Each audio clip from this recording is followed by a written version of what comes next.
Assalamualaikum warahmatullahi wabarakatuh.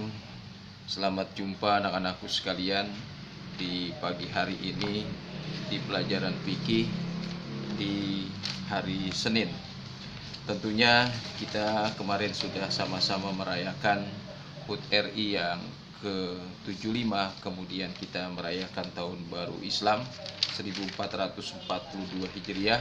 Saya harapkan kita semakin hari semakin semangat menuju dan menyongsong hari esok yang lebih baik lagi. Pertemuan kita pada kesempatan pagi hari ini kita bahas tentang sholat fardu 5 waktu. Sholat fardu 5 waktu, sholat itu adalah sesuatu yang sangat penting. Oleh karena itu, jangan sampai kalian mengabaikan ibadah sholat, karena sholat adalah bagian rukun Islam yang kelima. Ibadah sholat merupakan sesuatu yang penting, sehingga kata Rasulullah Shallallahu Alaihi Wasallam, as-sholatu imaduddin. Sholat itu adalah tiang agama. Bahkan dalam hadis lain mengatakan, Nabi itu mengatakan, al-farqu bainal muslim wal kafir as-sholat. Sesungguhnya perbedaan antara orang muslim dan kafir itu adalah ibadah sholatnya. Nah, apa yang dimaksud dengan sholat? Sholat menurut bahasa ad-du'a. Jadi sholat menurut bahasa itu doa. Ketika kita melakukan ibadah sholat, hakikatnya kita sedang berdoa, memohon, meminta kepada Allah Subhanahu wa Ta'ala akan kebaikan hidup kita dan kebaikan hidup di dunia dan di akhirat. Karena bacaan-bacaan sholat selain memuji dan mengagungkan Allah, berisi pula permohonan kita kepada Allah Subhanahu wa Ta'ala. Nah, ibadah sholat menurut istilah adalah satu pekerjaan dan perbuatan, perkataan yang dimulai dengan takbir dan diakhiri dengan salam. Jadi perbuatan, perkataan yang diawali dengan takbir dan diakhiri dengan salam, dengan syariat-syariat tertentu dan rukun-rukun tertentu, serta bacaan-bacaan tertentu. Itulah yang disebut dengan sholat. Nah, sholat 5 waktu ini bagaimana hukumnya? Fardu ain. Setiap orang yang sudah mukallaf, terkena taklif, sudah balik, maka dia punya kewajiban untuk melaksanakan ibadah sholat. Seperti kalian sudah akil balik, maka ketika kalian tidak melaksanakan ibadah sholat, dosanya ditanggung oleh kalian sendiri. Karena orang yang tidak mengerjakan ibadah sholat, kata Quran, fawailul lil musallin, maka celaka mereka yang sholat, alladzina hum an sholatihim sahun, mereka yang lalai dalam sholatnya. Jadi berdosa besarlah orang-orang yang tidak melaksanakan ibadah sholat kepada setiap muslim, karena itu adalah bagian dari rukun Islam yang harus kita tekankan. Dalam Al-Quran surat Al-Baqarah ayat 110, Allah Subhanahu wa Ta'ala berfirman, apa kata Allah? Wa aqimus sholat wa atuz zakat. Dirikanlah sholat dan bayar zakat. Dalam ayat lain Allah katakan, inna sholata tanha anil fahsya'i wal munkar. Sungguh sholat itu mencegah daripada perbuatan keji dan munkar. Oleh karena itu saya ingatkan kepada anak-anakku sekalian yang berbahagia di kelas 7, marilah kita mulai sadar untuk kita melaksanakan, mempraktekkan ibadah sholat. Jangan kalian melalaikan ibadah sholat karena orang tua kalian tidak mengingatkan, tapi harus munculkan kesadaran. Karena biar bagaimanapun kita seorang muslim sudah meningkat akil balik, maka kewajiban kita melaksanakan ibadah sholat. Rasulullah Shallallahu Alaihi Wasallam bersabda, apa kata Rasulullah? Awwalu ma yuhassabu bihil abdu yaumal qiyamah. Nanti yang akan pertama dihisab oleh Allah pada hari kiamat adalah as-sholah. Fa in soluhat sa'iru amali. Kalau sholat kita baik, maka akan baik seluruh amal perbuatan kita. Wa in fasadatis sa'iru amali. Kalau sholat kita tidak baik, rusak, buruk, maka rusak dan buruk pula amal-amal yang lain. Nah, syarat wajib sholat, ya, terutama sholat 5 waktu, ada istilah syarat wajib sholat. Siapa yang memenuhi syarat wajib sholat? Pertama, dia harus beragama Islam. Yang kedua, berakal sehat. dan yang ketiga balik. Keempat, telah sampai ke dakwah. Yang kelima, melihat atau mendengar. Kemudian jaga dan tidak tidur. Kalau terpenuhi pada diri seorang muslim itu persyaratannya, maka dia sudah memenuhi syarat wajib sholat. Oleh karena itu silahkan kalian baca lagi di buku kalian bagaimana syarat wajib sholat. Kemudian sekarang syarat sahnya sholat. Apa syarat sahnya sholat? Pertama, suci dari hadas. Di pelajaran yang lalu kita sudah belajar tentang hadas, ya. Apa itu hadas? Adalah sesuatu yang kita anggap kotor. Misalnya buang angin, dia buang angin, kemudian tidak wudhu lagi, dia tetap sholat. Artinya sholat kita kita dalam posisi tidak memenuhi ketentuan syarat sah sholat karena kita punya hadas. Rasulullah mengatakan la yaqbalullahu sholata ahadikum idza ahdasa hatta yatawaddoa.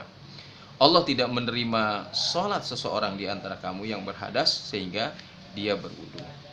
Kemudian yang kedua, badan, pakaian, dan tempat sholat harus juga suci dari najis. Pakaian kita yang kita pakai, pakaian luar, pakaian dalam, harus suci dari najis. Kemudian tempat sholatnya, jangan tempat sholat sembarangan. Maka alangkah bagusnya sholat itu menggunakan sajadah, tempat area untuk sholat. Kemudian apalagi pakaian kita, tempatnya juga harus suci. Kemudian apa? Berikutnya, menutup aurat. Nah, auratnya harus ditutup, tidak boleh terbuka. Bagaimana aurat laki-laki? Baina surah wa rukbah, antara pusar dan lutut harus tertutup. Walaupun demikian, tentunya ada etika, ya, yang harus kita lakukan. Apa? Sholat itu harus dalam keadaan rapi. Kalau perempuan, tentunya seluruh tubuh kecuali muka dan telapak tangan itu harus tertutup ketika sholat. Kalau itu terbuka, maka tidak memenuhi syarat sahnya sholat. Kemudian yang keempat, menghadap kiblat, ya, harus menghadap kiblat. Makanya ketika niat usolli fardhol juhri arba'a rakaatin mustaqbilal kiblati, menghadap kiblat.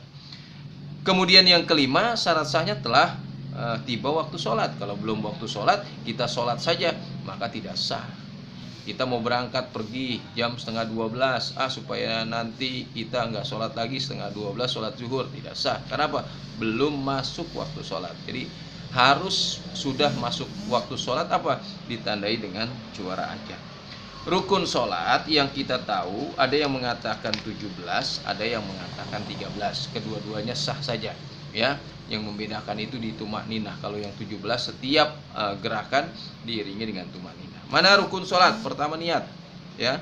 Sholli fardhol juhri itu talafuz biniat, sholli fardhol asri. Niat itu mukhtar ada di hati. Kata Nabi, innamal a'malu binniyat. Sesungguhnya segala amal perbuatan kita didasari dengan niat, ya. Kemudian berdiri bagi yang mampu. Bagi yang mampu harus berdiri. Orang mampu berdiri, sholatnya nggak berdiri, tidak sah karena tidak memenuhi rukunnya. Kecuali dia tidak mampu berdiri, bolehlah sambil berduduk. Kalau tidak mampu duduk, boleh sambil berbaring. Kalau tidak mampu berbaring, boleh sambil terlentang mempergunakan isyarat dan seterusnya. Itu dalam keadaan rukhsah. Tetapi kalau dia mampu berdiri, menjadi syarat, menjadi rukun, itu berdiri itu menjadi rukun sholat, tapi dengan syarat bagi yang mampu. Kedua, takbiratul ihram, harus ada Allahu Akbar gitu. Sunnah mengangkat tangan, ya. Jadi miftahus sholat bitakbir, diawali dengan takbir, wudu dan takbir, ya. Kemudian membaca suratul Fatihah. Orang yang sholat tidak membaca suratul Fatihah tidak memenuhi rukunnya, tidak sah sholatnya. Sebab kata Nabi, la sholata liman lam yaqra'u bi Fatihatil kitab. Tidak sah sholat seorang yang tidak membaca surat Al-Fatihah. Kemudian ruku dengan tumak ninah. I'tidal itu dari bangun dari ruku. Ketika membaca apa? Ketika kita bangun dari ruku, maka itu disebut i'tidal. Tidak ada boleh ada gerakan-gerakan lain. Itu disebut dengan tumak ninah. Kemudian apa? Sujud 2 kali dengan tumak ninah. Duduk di antara dua sujud dengan tumak ninah. Duduk di akhir, yaitu duduk pada saat membaca tasyahud akhir. Membaca tasyahud akhir, kemudian membaca sholawat Nabi, Allahumma sholli ala Muhammad wa ala ali Muhammad, itu rukun. Kemudian membaca salam yang pertama, Assalamualaikum warahmatullahi, itu juga rukun. Dan yang berikutnya, yang terakhir, tertib, dilakukan secara berurutan.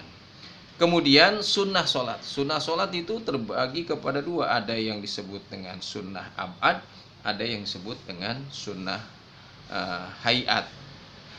Apa sunnah abad itu? Sunnah yang apabila terlupakan itu harus diganti dengan sujud sahwi. Mana contohnya? Tasyahud awal, membaca sholawat pada tasyahud awal, membaca sholawat pada atas keluarga Nabi ketika tasyahud terakhir, membaca kunut pada sholat subuh. Itu harus, kalau terlupakan, harus diganti dengan sujud sahwi. Kalau sunnah hayat berkaitan dengan gerakan, ya, amalan amaliyah, misalnya mengatakmar ketika takbiratul ihram, itu sunnah hayat.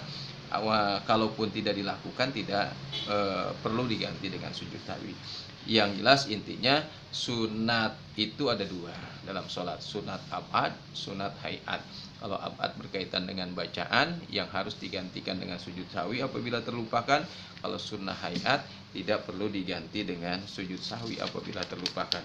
Oleh karena itu, anak-anakku sekalian, ini kita perdalam lagi tentang pelajaran kita sholat. Nanti pada pertemuan selanjutnya saya harapkan dikaji, didalami, karena berkaitan ilmu sholat ini adalah ibadah yang terus-menerus kita lakukan sampai nyawa menjemput kita, harus senantiasa kita lakukan. Maka itu kita harus pelajari ilmunya supaya sholat kita bisa diterima. Terima kasih. Pertemuan kita cukupkan sampai di sini. Nanti tentunya kita lanjutkan pada pertemuan berikutnya. Wassalamualaikum warahmatullahi wabarakatuh.